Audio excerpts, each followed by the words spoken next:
Cette semaine, en compagnie de Sandrine et Naomi, on déguste les tartines du Café Spouf et on en apprend davantage sur la spéléologie à la caverne de Saint-Léonard. On cuisine avec Nicolas du poulet parmigiana avec des pâtes et des légumes grillés. As-tu déjà fait ça, toi? Non, toi? Moi non plus. On compte sur Nicolas pour nous l'apprendre. Avec nos jeunes lecteurs, on discute du livre Juliette à Rome, où on découvre cette magnifique ville italienne, et aussi où on discute d'intimidation. On profite de notre passage au Centre de la nature de Laval en famille pour vous présenter les magnifiques jouets de bois de la compagnie des enfantillages. Bienvenue à Famille au menu!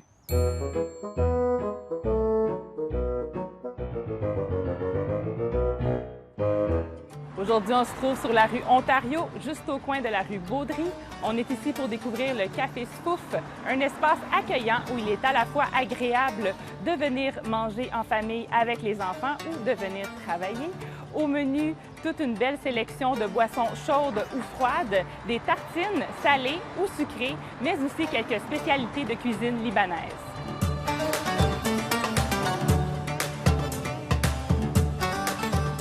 On est avec Sandrine et Naomi, deux sœurs qui adorent l'art, le théâtre, qui font de la musique et surtout qui ont une chaîne YouTube. On passe la journée avec elles et ils vont nous parler de leur passe-temps. Salut les filles! Allô! Vous allez bien? Oui. Alors d'abord, vous avez décidé de créer une chaîne YouTube. J'aimerais ça que vous nous en parliez. Comment elle se nomme? Notre chaîne YouTube se nomme Klaus Sandy. Et on fait un peu des vidéos diverses. Ça dépend, on fait jamais comme un style de vidéo. C'est pas en particulier, on fait pas seulement comme des jeux vidéo. En fait, on fait aucun jeu vidéo. C'est plus des choses qui demandent pas de temps de montage, où est-ce qu'on parle à la caméra. Parfois, on fait un peu de théâtre, des courts-métrages et tout. Mais généralement, c'est plus des challenges, des DIY, Qu'est-ce que vous voulez faire plus tard quand vous allez être grande? On aimerait ça être actrice. Puis moi, peut-être chanteuse parce que j'aime beaucoup le chant. Je fais beaucoup de cours de chant. Moi, je considère plus le chant comme un passe-temps que comme un métier pour moi. Mais moi aussi, j'aimerais ça être actrice. Vous nous faites une démonstration de chant? Bon appétit, les filles!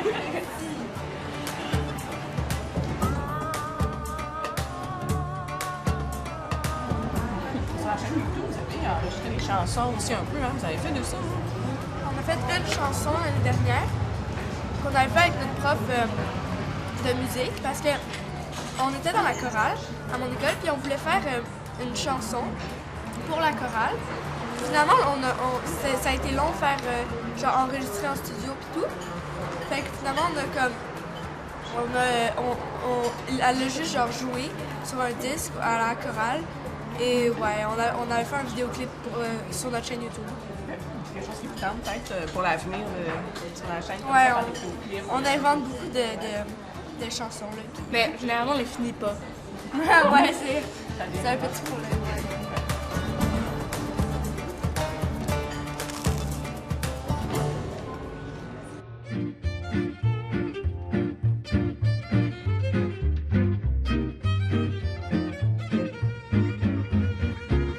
Bonjour, Gabi Cassas. Merci beaucoup de nous recevoir dans votre café aujourd'hui. Vous devez vous faire poser la question souvent, mais je devais de vous la poser pour les gens qui ne connaissent pas le café. Pourquoi vous avez appelé le café Spouf et qu'est-ce que c'est le fameux Spouf? Alors, le Spouf, c'est un gâteau libanais qui est typiquement libanais. C'est même un gâteau maison libanais qui est fait avec du curcuma, de la semoule de blé. C'est un gâteau qu'on fait pour le carême, d'habitude. L'espace, le décor du café, vous avez créé un espace très lumineux où il y a quand même un bel endroit pour les enfants, pour les familles. Il y a un coin pour enfants, il y a même un stationnement pour poussettes. Pourquoi c'est important pour vous que votre café ait une dimension familiale? Mais moi, j'habite dans le quartier Centre-Sud ici depuis 16 ans. Puis aujourd'hui, j'ai deux enfants qui ont 7 ans et 4 ans et demi. Et quand j'ai ouvert le café, il y a presque 3 ans, là, donc mes enfants étaient encore jeunes, et je trouvais qu'il n'y avait pas assez d'endroits pour les familles, pour les enfants. Puis il n'y avait pas assez d'endroits beaux. J'avais envie d'un lieu où moi aussi, en tant que mère, en tant que parent avec mon conjoint, qu'on ait envie d'aller dans un endroit où, oui, les enfants pour que les enfants puissent avoir un lieu, mais aussi pour les parents. Là. Puis je trouvais ça important aussi en tant que parent. On n'a pas juste envie d'être avec des parents, même si on adore les parents et on adore les enfants. Mais j'avais envie qu'il y ait un lieu d'inclusion intergénérationnelle, on va dire ça comme ça. On en a eu un bel aperçu tantôt avec Noémie et Sandrine. On a goûté plusieurs des plats. Qu'est-ce que les gens peuvent manger au Café Soufouf? Alors, c'est ça. Encore une fois, moi, je viens d'un milieu... j'étais photographe dans une autre vie, là. Fait que quand j'ai eu l'idée d'ouvrir le café, je me suis dit, c'est pas ma formation, mais je suis maman, donc je sais quand même cuisiner un minimum. Puis j'avais envie d'offrir quelque chose de simple.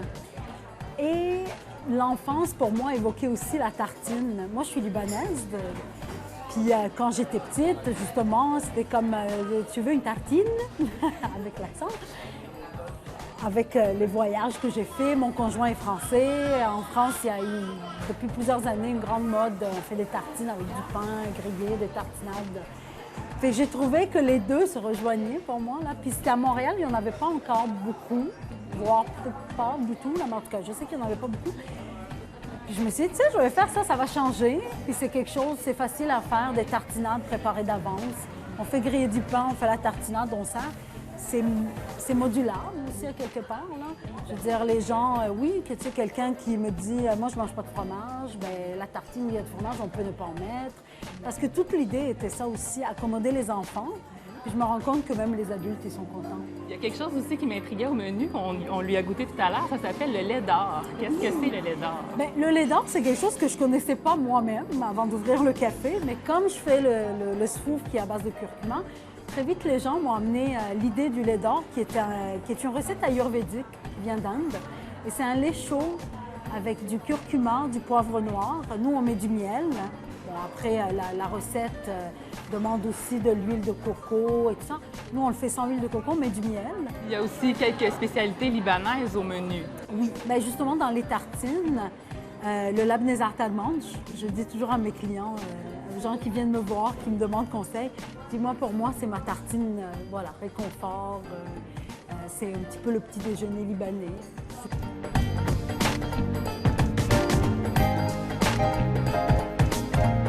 J'avais envie vraiment de proposer quelque chose de varié. Puis justement, je veux dire, il y a des choses libanaises, mais je fais aussi des crotons maison, là. Je veux dire, j'avais envie d'y aller aussi avec une partie de ma culture, qui est la culture québécoise. Ça fait 21 ans que je vis ici quand même, là. Moi, c'est le bonheur de faire ce que je fais aussi, c'est de pouvoir prendre soin des gens, de pouvoir leur offrir, ouais, mais c'est mon côté maman, Ben oui. c'est clair. Super, bien merci beaucoup. Ben, ça me fait plaisir. Puis, vous êtes les bienvenus. Comme vous voulez.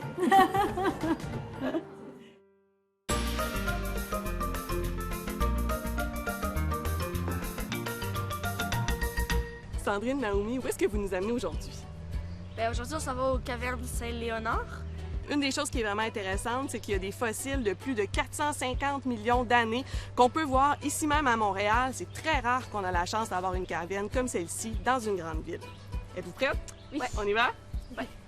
Bienvenue à la caverne de Saint-Léonard. C'est intéressant de commencer ici. C'est une belle petite caverne de débutants. Vous allez voir, c'est super agréable. Aujourd'hui, ce qu'on fait, c'est la partie sportive sous terre. On va aller explorer le monde souterrain. Et vous allez voir, c'est très facile. Okay? À partir de 6 ans, on peut rentrer dans la caverne. Ma grand-mère le fait. Vous êtes toutes capables de le faire. On va s'habiller. Il fait 5 degrés à l'intérieur de la caverne. Donc, habillez-vous chaudement. Il y a de la boîte aussi. Ça prend des bottes. Et puis, on se retrouve à l'extérieur. Tout le monde est là? On va jusqu'à la caverne. Mesdames. Bon, ben les filles, bienvenue à Saint-Léonard, dans notre belle caverne. Il y a 10 000 ans de ça, ici, c'était une ère glaciaire.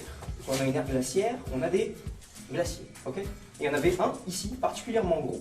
Tout ce qu'il faut savoir, c'est qu'il était lourd, très gros, et qu'il a brisé la roche par endroits. Finalement, le glacier, lui, il en a eu marre, il a décidé de partir. Puis quand il est parti, lui, il est parti dans ce sens-là, par là-bas. Du coup, la pierre, en fait, ce qu'il a fait, ben, c'est juste qu'il l'a ramenée avec lui. Il est venu la glisser par-dessus la faille pour la fermer.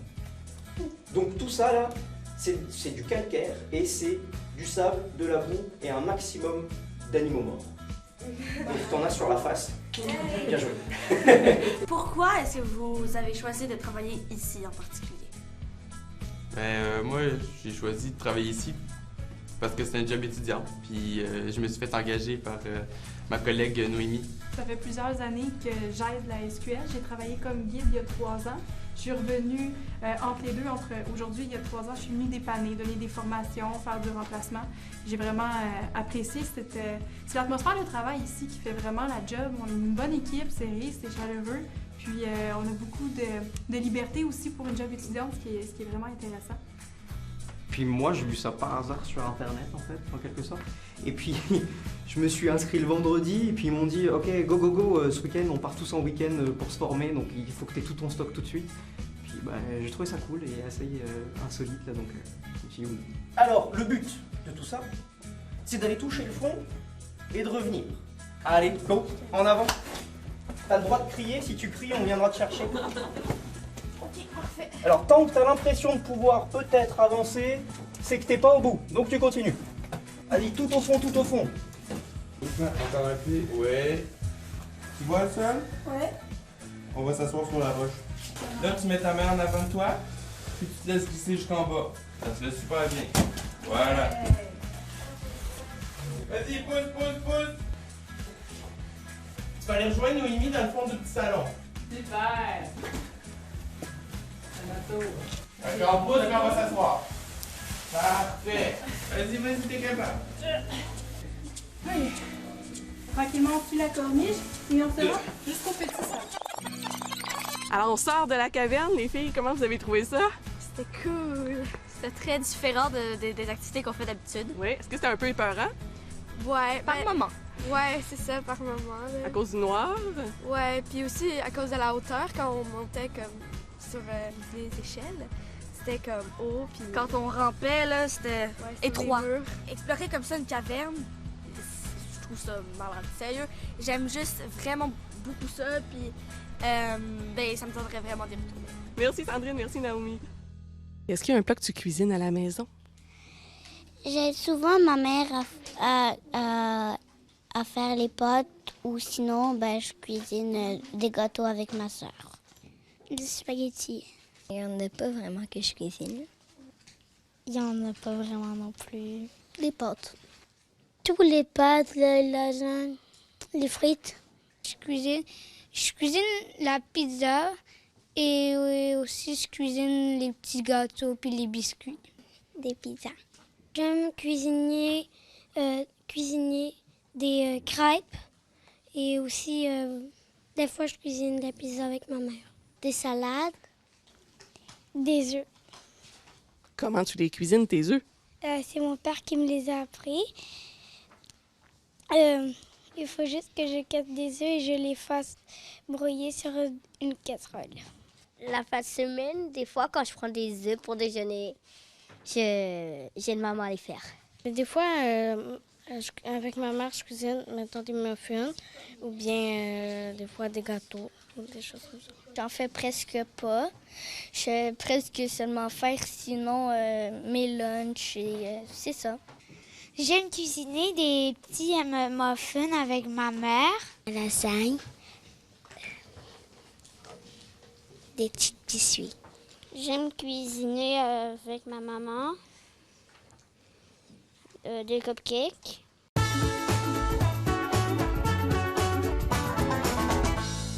Aujourd'hui, notre petit chef vedette s'appelle Nicolas. Salut Nicolas. Bonjour. Nicolas, il a 9 ans et c'est lui qui a décidé de nous faire une recette, vous allez voir, toute spéciale. Qu'est-ce qu'on cuisine aujourd'hui ensemble? Du poulet parmigiana. Du poulet parmigiana. De toutes les recettes sur la Terre, tu as décidé de faire du poulet parmigiana. Pourquoi? Parce que j'aime ça. T'aimes beaucoup ça? Est-ce que je peux te dire un secret? Quoi? Moi, là, j'ai jamais fait ça, du poulet parmigiana. Il va falloir que tu m'aides. C'est bon? On te suit? Par quoi on commence? Les légumes. Les légumes? Est-ce que tu veux couper des champignons? Moi, je vais aller laver le poivron et le brocoli, puis ensuite, on va préparer le poulet. Toi, à la maison, tu cuisines avec qui d'habitude? Mon père. Avec ton papa? Qu'est-ce que tu aimes le plus cuisiner? Du poulet parmigiana. Du poulet parmigiana. Puis à part ça, est-ce que tu fais des desserts des fois? Des muffins. Des muffins? Puis les autres plats que tu aimes préparer? Des fois, je fais du poisson. Du poisson, hein? C'est super. Et puis là, en quelle année tu vas être? 4. Toi, en 4e année, est-ce que tu as hâte? Oui. Oui. C'est quoi ta matière préférée à l'école? Les maths. Les maths. Bon, moi, j'ai fini. Toi, t'as fini? Super. Est-ce que pendant que je fais le poivron, tu veux commencer les escalopes de poulet? Oui. Oui? Est-ce que tu vas aller les chercher? Ils sont dans le frigo. Oui. Juste là. Qu'est-ce que tu as besoin pour faire tes escalopes? Chez moi, c'est avec la farine. Avec la farine. Ensuite? Les œufs. Les œufs. Après, c'est la chapelure. Après, c'est la chapelure. Et ensuite, moi, je vais regarder comment tu fais ça parce que cette étape-là, je ne l'ai jamais faite. Oh, notre four est prêt. Et la chapelure. On commence à faire griller nos escalopes. T'es prêt? Oui. Alors, on a aussi mis de l'eau dans ce chaudron-là pour faire cuire quoi? Les pâtes. Les pâtes. Et dans celui-ci, on va mettre un peu d'huile pour faire griller nos escalopes. Super.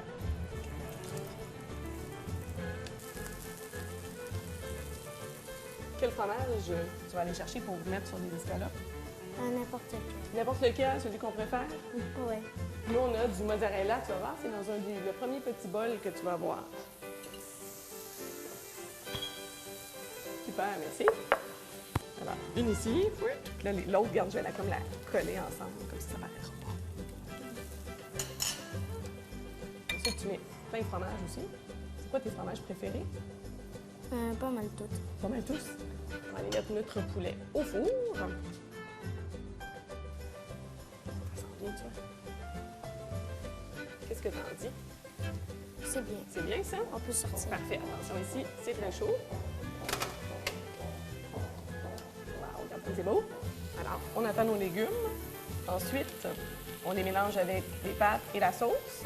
Puis on va mettre un petit peu de fromage sur le dessus encore. Toujours bon avec bien du fromage. On va venir déposer les légumes dans notre assiette.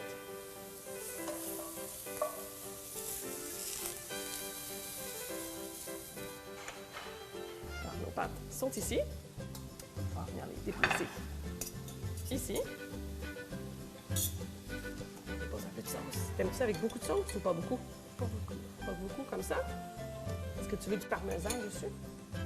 Ouais, hein?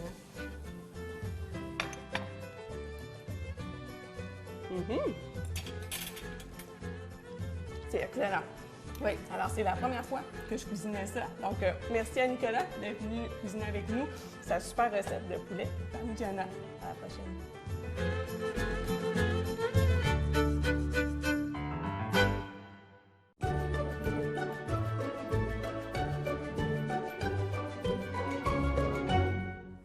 Cette semaine, on vous parle d'un magnifique livre intitulé « Juliette à Rome » par Roselyne Brasset, publié aux éditions Urtubise. C'est un récit de voyage, alors on découvre Rome, tous les monuments, vous allez voir, c'est super intéressant, mais c'est aussi des fois un petit peu difficile, entre autres grâce à certains passages sur l'intimidation. Pour me parler de ce livre-là aujourd'hui, je suis avec Alicia et Sarah. Bonjour les filles. Bonjour. Ça va bien? Oui. D'abord, j'aimerais ça que vous me disiez qu'est-ce que vous avez aimé dans ce livre-là. Alicia, tu veux commencer? Ben, moi, j'ai aimé quand Juliette, elle mangeait des plats parce que je trouvais ça que ça avait l'air bon. Oui, c'est vrai ça. Dans le livre, on découvre la gelato, la pizza, les pâtes. C'est bon, hein, ça? C'est toujours intéressant. Puis toi, qu'est-ce que tu as Moi, aimé? j'ai beaucoup aimé quand il parlait des lieux historiques comme le Colisée et d'autres choses comme aussi les plats. Ça avait l'air bon. Oui, toi aussi. Ouais. Donc, on parle beaucoup de différents monuments historiques. Ouais. C'est vraiment un guide touristique. Est-ce que ça vous a donné le goût d'aller faire un tour à Rome? Oui. Oui, toutes les deux, c'est vos parents, est-ce qu'ils sont d'accord? Oui. oui, ils ont hâte de vous accompagner. Ça, c'est intéressant dans cette série-là. On peut découvrir vraiment là, plein d'endroits comme ça à visiter. Il y a un thème difficile un peu dans ce livre-là, c'est l'intimidation. C'est quoi ça de l'intimidation? C'est quand quelqu'un comme dit à une personne « Oh, je suis plus grand que toi » ou comme se paraître plus grand. Oui, OK. Puis comment c'est présenté dans l'œuvre? En fait, il se moque beaucoup de ses événements, de sa façon de parler, aussi comment elle agit, de ses gaffes qu'elle fait, toutes des choses qui peuvent blesser. Exactement. Donc, c'est Juliette, en fait, qui subit l'intimidation parce qu'elle est à Rome et puis les gens la trouvent différente. Hein. C'est souvent comme ça, l'intimidation, quand on est différent. Les gens rient un petit peu de nous, là, ça peut arriver. Oui, Juliette, elle a deux amis Et tous les deux vont lui suggérer des voies de sortie pour tout ce qui se passe avec ses amis, avec l'intimidation. Qu'est-ce que ses amis lui suggèrent? Oui. Ben, Gino, il lui dit de régler les choses avec ceux qui sont méchants pour comprendre pourquoi ils font ça. Et Gina, elle lui dit de faire comme eux et de dire des méchancetés. Oui, exactement. Donc, deux personnages complètement différents. Un qui demande à comprendre, à essayer de voir comment sont les personnages. Puis l'autre qui dit « Ah non, on fait comme eux, hein, toi aussi, sois méchante et tout ça. » Et qu'est-ce qu'elle choisit, Juliette? Elle choisit à la fin de mettre ses différences de côté pour aider Philippia, vu qu'elle est tombée. Puis après, ils sont devenus amis. Puis même, une de ses pires ennemies a dit qu'elle s'ennuyait d'elle. Donc, elle a choisi Gino. Oui, voilà. Donc, est-ce que c'est une bonne idée, vous trouvez? Oui. Oui, c'est une bonne idée, ça, de faire ça, tout à fait. Puis, à la fin, elle revient à la maison. Et c'est quoi le souvenir qu'elle va garder, vous pensez, de ce voyage-là à Rome?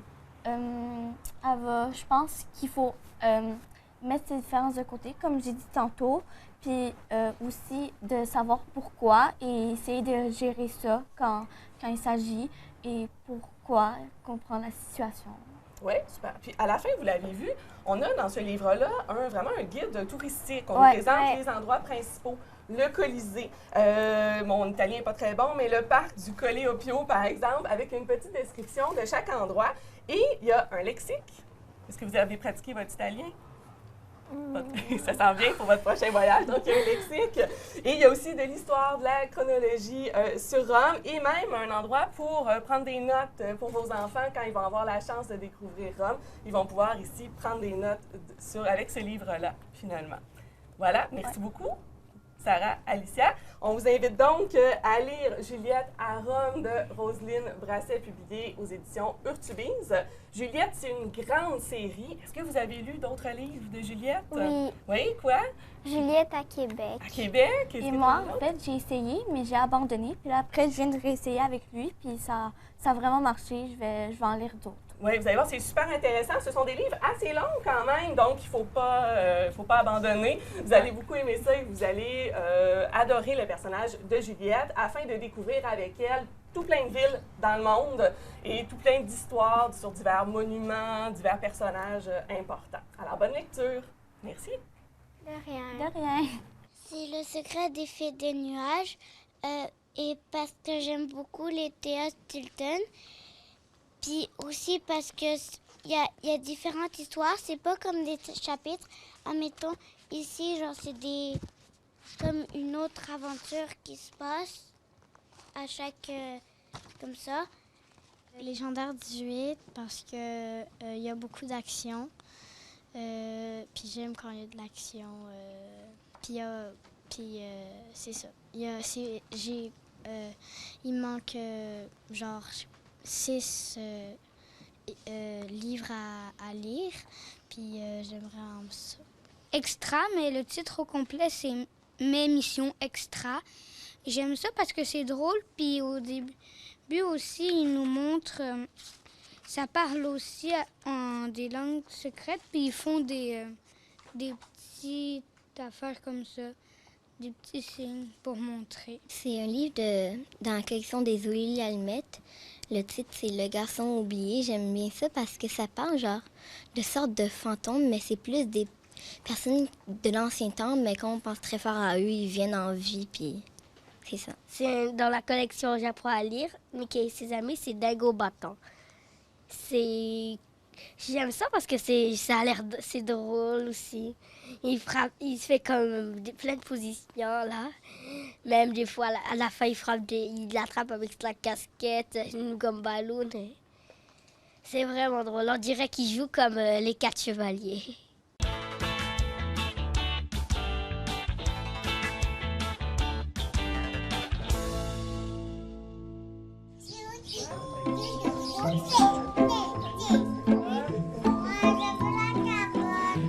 Cette semaine, notre artisan d'ici s'appelle Des Enfantillages. Il s'agit d'une entreprise montréalaise qui propose aux familles plus précisément aux enfants de 0 à 6 ans, des jouets fabriqués à la main en bois de merisier. À l'origine de la compagnie des enfantillages, il y a un couple de designers graphiques montréalais. Il s'agit de Christian Laforge et Geneviève Lugaz. C'est leur nouvelle réalité d'être parents, combinée à l'envie de vouloir bricoler et travailler davantage la matière, qui leur a donné envie de créer leur toute première collection de jouets pour enfants.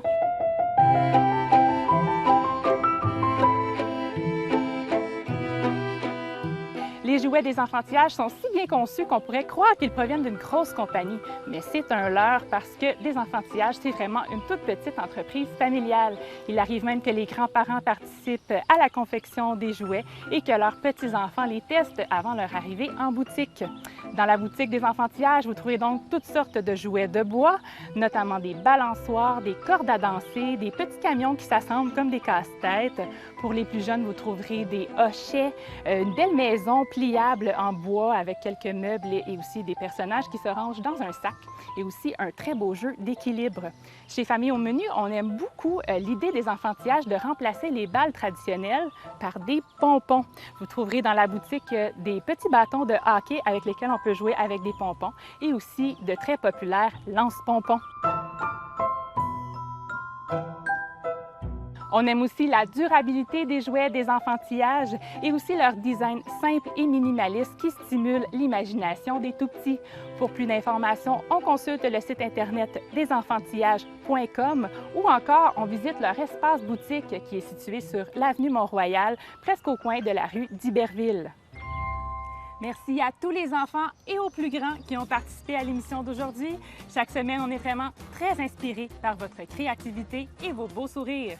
Comme Sandrine et Naomi, on va se souvenir de notre visite dans le noir de la caverne de Saint-Léonard. C'était tout un défi, là, c'était très boueux. Grâce à Nicolas, on connaît enfin comment cuisiner un poulet parmigiana. Pour la recette complète, vous en aurez besoin. Et tous les détails sur l'émission, on vous invite à visiter familleaumenu.com et à nous suivre sur les divers médias sociaux. À bientôt!